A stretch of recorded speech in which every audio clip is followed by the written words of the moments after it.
અનુભૂતિ. મેં શું અનુભવ્યું? એ મારા જીવનમાં આત્મા હોય ને એટલું અદ્ભુત છે.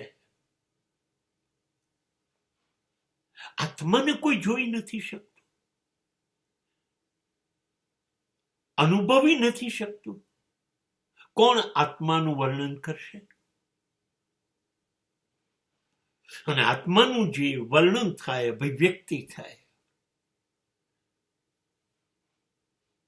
એમાં કેટલો ભરોસો?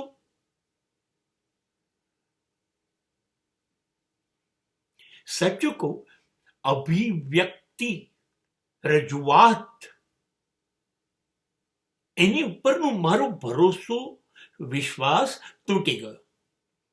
મને તો એવું લાગે છે કે જ્યારે કોઈક કશુંક કહે છે કે મને આવું થયું, એટલે મને લાગે છે આ છેતરી રહ્યો છે, આ દંભ છે, આ દેખાડો છે. બસ સમાજ આની ઉપર જીવે છે. હાથ મેળવતા બે જણા ખરેખર હૃદયથી, દિલથી હાથ મેળવે છે? હું ઘણી જગ્યાએ જોઉં છું, વિવેક તરીકે વડીલોના પગ ને સ્પર્શ કરનારા ખરેખર હૃદયપૂર્વક નમન, સન્માન કરે છે. આપણે કોઈને કહીએ આવો, ત્યારે હૃદયથી એને આવકારીએ છીએ કે ક્યારેક એમને આવજો કહીએ એની રાહ જોતા હોય છે?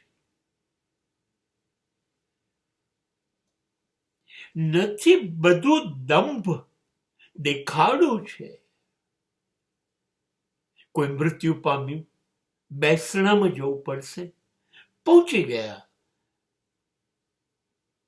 સફેદ ડ્રાય ક્લીન કરેલા કપડા પહેરીને, હાથ જોડીને 2-5 મિનિટની હાજરી આપી. શું તમે 2-5 મિનિટની હાજરીમાં એની પીડામાં ભાગ પડાવી લીધો? સ્મશાન યાત્રામાં જોડાયા અને સ્મશાનમાં ઉભા રહ્યા, કદાચ ઉભા રહેવું ફરજિયાત પડ્યું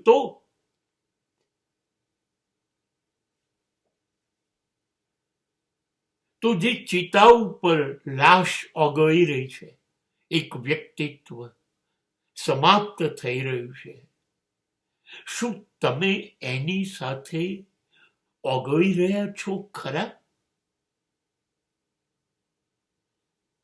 કે તમે ક્યાંક બીજે છો? આપણે તો એવું સમજીએ છીએ કે મૃત્યુ થોડી મારું હોય, હું તો નહીં મારું, મૃત્યુ તો બીજા બધાનું હોય.